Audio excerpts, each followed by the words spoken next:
Welcome to the Elevate the Vibe podcast, bringing you juicy convos with thought leaders discussing the wild world of parenting.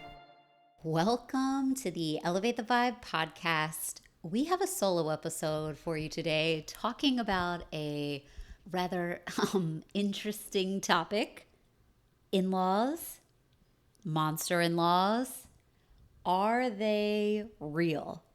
We've all got them, whether we like them or not, whether we love them or not. Well, we love them, right, Shog? All of them. We asked our audience members. You like how I dodged You didn't that? answer. What the hell was that? We'll talk about our relationship with in-laws at the end. We love our in-laws. We asked audience members for info on their stories, good and bad. We wanted them to share. So we do have a couple today, and we're going to run through them. And we'll sort of give the thumbs up, thumbs down on these. Are they indeed monster-in-law stories? Dun, dun, dun. Yeah, let's get to them. Okay, scenario number 1. We had to ban both mother-in-laws from smoking inside of our homes. Not just for the sake of the children's health, but for the sake of our homes too. My mother-in-law would fall asleep at night sitting in the living room with a lit cigarette in her hand. And yes, they were angry about that. Now, I didn't have a real problem with this one until it was a cigarette. Jason said if they were smoking weed or meth, he was like, well, why not? Add to the party. Party all the time. But then when it came to cigarette, you're like, yeah, no, that's not so much of a party and it could burn the house down. So this story, yes, not so monster-in-law-y, but just public safety terrors, basically. Yeah, I mean, we had that fire department cat on a while back, and he would have had a fit if his mother-in-law or father-in-law had something like this go on at his house, you know? If you have shag carpets in your home, definitely don't let anyone fall asleep with a cigarette in their hand. No. All right. Story number 2. Mother-in-law came to visit, saw our ABC book of famous women in history and what these women did for the world. She started reading it and proceeded to say to me, "Why would you buy this book? Oprah, Beyonce, Ruth Bader Ginsburg? Why would you teach my granddaughter about these awful people?" Yikes. So Yikes. I'm not sure what extraordinary people this grandmother would want to teach her granddaughter about. Right. But I think like Oprah, Beyonce, and RBG are pretty high up there on my list of amazing women to talk about. I'm trying to figure out if this mother-in-law is racist or like ageist here. Is Beyonce too old, babe? You and Beyonce are the same age. Yeah, I mean, when you're pushing 40, it's like you're pushing the walkers around and stuff. You got to watch out for that. All right, so we would definitely rate this mother-in-law as a little bit of a monster. This is definitely a monster. I mean, who is a better sort of influence for females besides Oprah, Beyonce, RBG? Like, they are 3 titans in the women's community. Like, I would want my daughter to be any one of those 3 or a combination of all 3. If G could be, you know, an award-winning book club entrepreneur, media mogul, and have a voice and be a Supreme Court justice, I think that that would be a pretty well-rounded daughter of ours. I wouldn't complain. G, if you're listening, your dad has very high expectations. Okay, moving on to story number 3. Oh, this one's good. My mother-in-law told me that if I ate less carbs and went for walks, the baby weight would come off faster. Well, thank you, mother-in-law, but you can go fall off of a cliff somewhere because the day that I stop eating carbs, my eye's twitching. Sorry. Yeah, I'm trying to think of something witty to say to that one, but really, I mean, the mother-in-law, you can't make comments like that. Like, what's going on here? We all know that after baby's born, all you need is support and carbs. So this is definitely monster-in-law. Slow your roll and just sit back. Yeah, or else you will be pushed over the edge. That's right. All right, story number 4. My mother-in-law still has yet to meet her almost 10-month-old granddaughter because she is still mad that I gave birth during the pandemic and was not allowed anyone but my husband in the hospital. We also have not heard from her since November, and now we have moved to a whole new state, and she found out from Facebook eventually because she never returned our phone call. Ooh. Yeah. There's a lot going on there. That one is a zinger. I mean, there's definitely probably more to this story, but it's not like this person chose to give birth during a pandemic. And it's not like this person chose, although this mother-in-law maybe seems a little crazy, so not having her in the hospital could have been a positive, but there were so many restrictions. I mean, what options do you have? Yeah, I don't know how you could like literally be like, how dare you give birth during the pandemic? What are you thinking? Yes. What don't you think Sorry. about me? Yeah. Like, come on. Yeah. like- Sorry, I'll hold off. I'll like- just keep it in for Yeah, just another hold year. on. Yeah, just hold in the baby. Wait until the whole pandemic is gone. We got some vaccines happening, and then you can give birth. 2 years, 3 years, figure it out. But don't inconvenience me. All right, on to our next submission. I live with my mother-in-law. It's not great. We used to be super close. Now we kind of can't stand each other. She's 86, and I sort of hope she's just going to be with the Lord soon. I'm a terrible human. I mean, if we all think back to when we were younger, I'm sure there are times that living with your parents was difficult. If you're in a situation where you loved living with your parents, awesome for you. Many of us as young adults or young people were like, I'm excited to go out and be in the world and live my own life. Now, if you have to move in with in-laws, or if in-laws have to move in with you, it's just a whole different scenario. Because depending on the situation, like you could be moving in maybe because you moved to a different area, your in-laws live there, you're saving to buy a home, something like that. Not easy, you're in their home. The reverse of that, your in-laws for some reason need to move in with you. You are caring for them.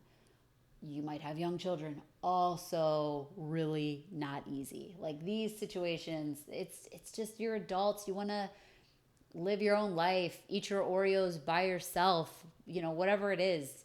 You don't need someone breathing down your neck, drinking all your almond milk. Yeah, it's true. If they say absence makes the heart grow fonder, then in this case, closeness makes the heart grow. Get the fuck out of my apartment. I'm trying to get fat on the couch, bitch. Like, slow your roll, okay? All right. Well, we don't have a ton of context on this one, but we know that living with parents might not be the easiest. So, potential monster-in-law there. All right, for the next one. Oh, Lord. We moved across the country, and the day we arrived to stay with our mother-in-law, she lost our cats by opening the garage door after insisting we leave them in the garage. We only found one of the two, and she did not help us look for them and did not apologize, and has since left the doors open numerous times, allowing the remaining cat to escape twice. I no longer leave the house when it is just the mother-in-law home because she will also go into our bedroom when we are gone, so putting the remaining cat safely in our bedroom does not mean she will not be let outside and lost forever.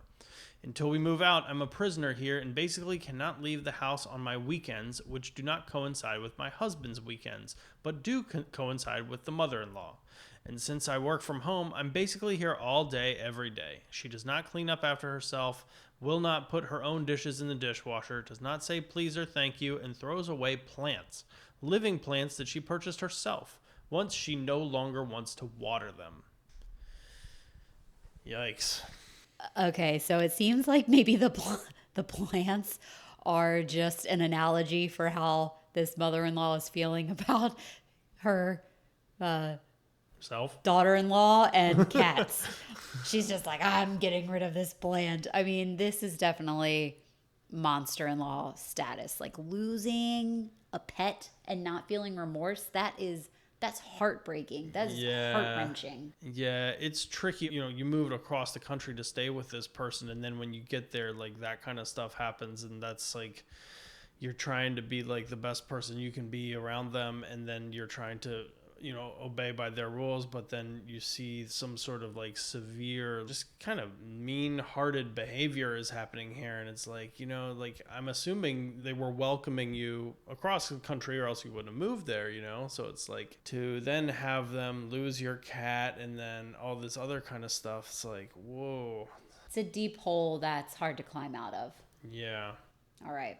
On to the next one. Oh man, there's so many.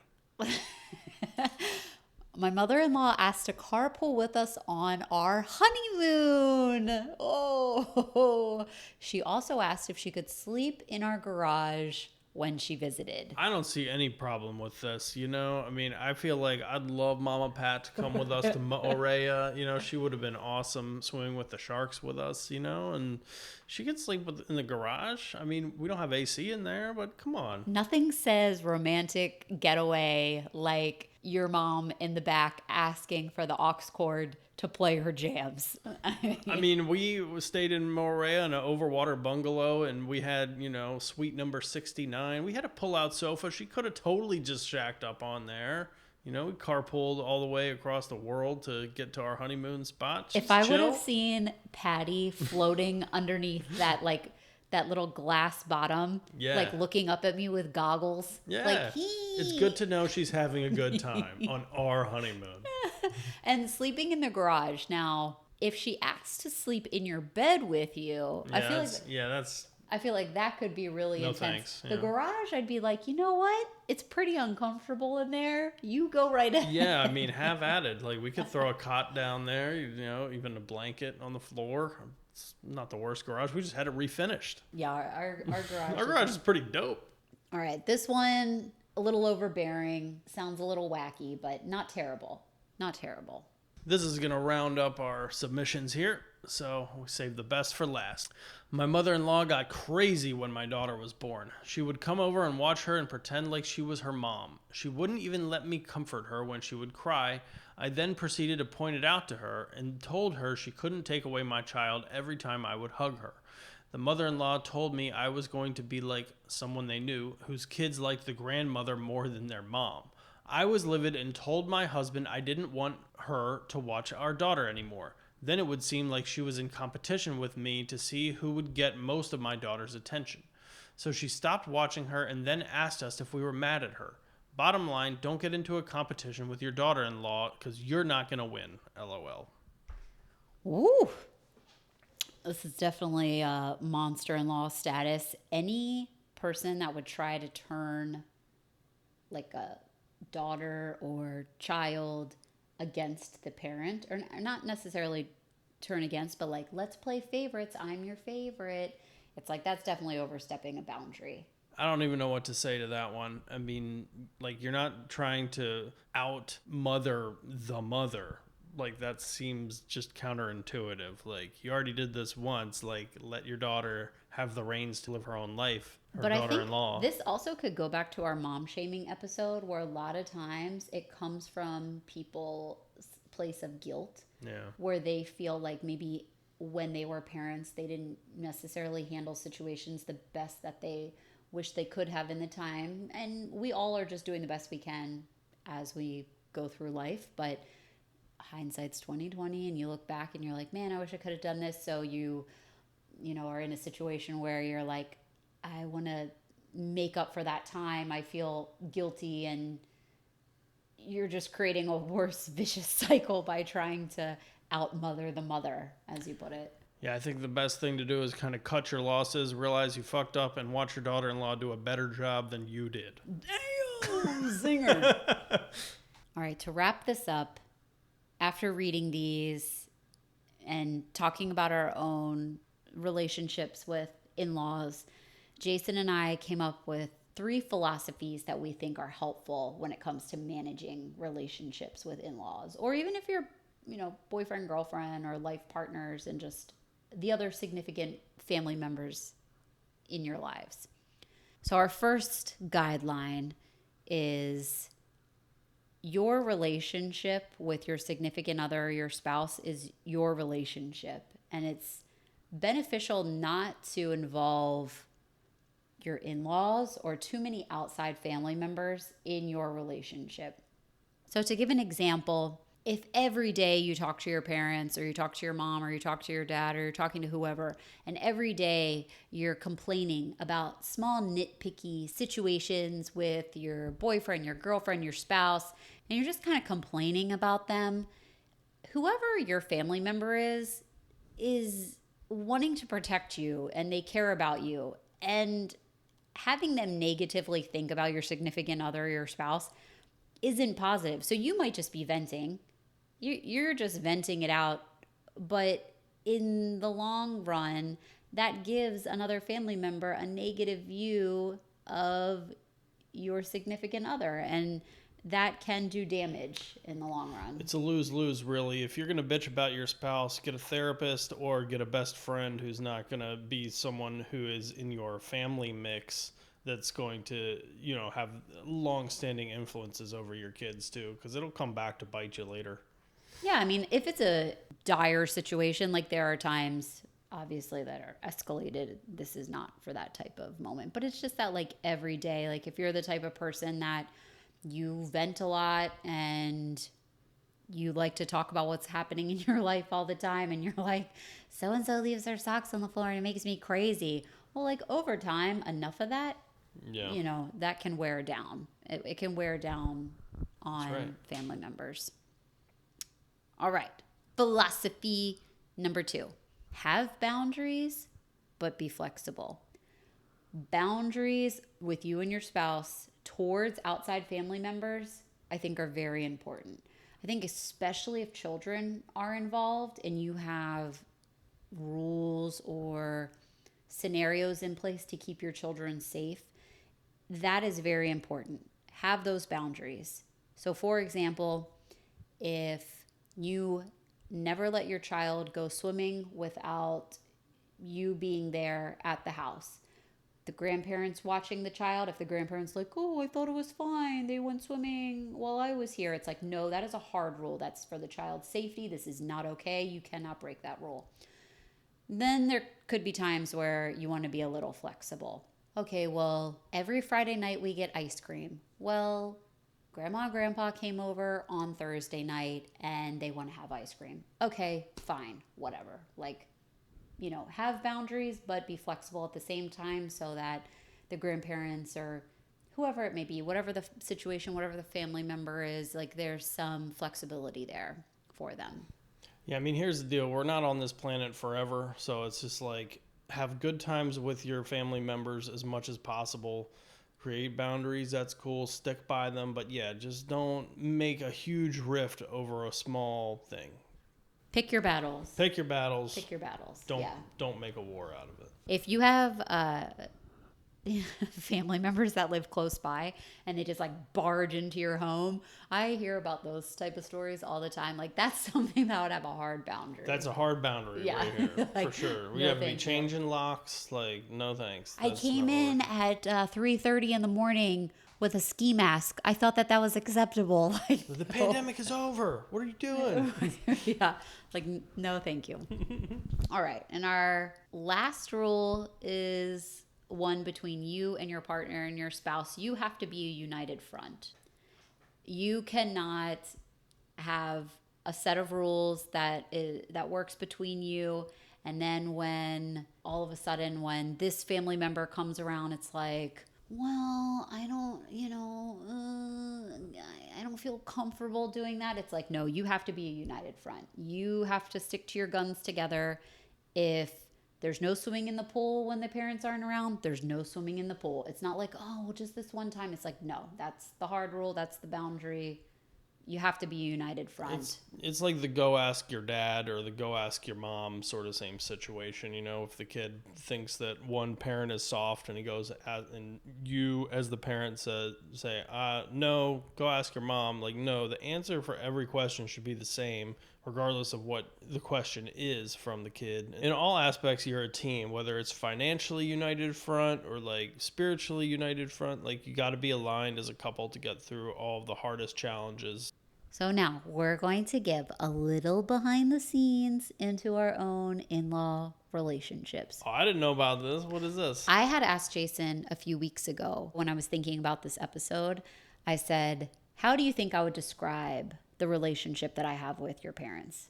And he was like, oh, I don't know. And like turned it around on me and was basically like, well, you need to answer that question. And I did. And I said, and this is the truth. I only speak words that are true. Like I'm the most fucking magical human being in the world. Jason's family from the start was extremely welcoming with me. They have always been kind. They love me like I am their own child. I think also we live across the country. I do think there's something to that when it comes to family relationships, because the time that you do spend together when you see each other in person is special. So you're not inundated with your family constantly day in, day out. Like living with a family member, I think it could be much more difficult. But I'm very grateful for Jason's parents. They really treat me amazing. Are we close? Like we're picking up the phone every day and speaking to each other? No, but are we close in that if I needed to pick up the phone to call them, I would feel comfortable? Absolutely. So I feel very grateful for your family. I'm grateful for your family too. They've been amazing the entire time, and I've loved every second hanging out with them. Jason looks like I am going to murder him if he says something different. No, it's 10:30 and I got up at 6 with the kids, so I'm a little tired. You got to forgive me here.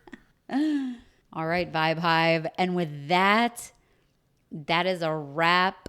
Thank you, audience members, for these submissions. We appreciate you spilling the tea with us, and keep it vibey. Peace.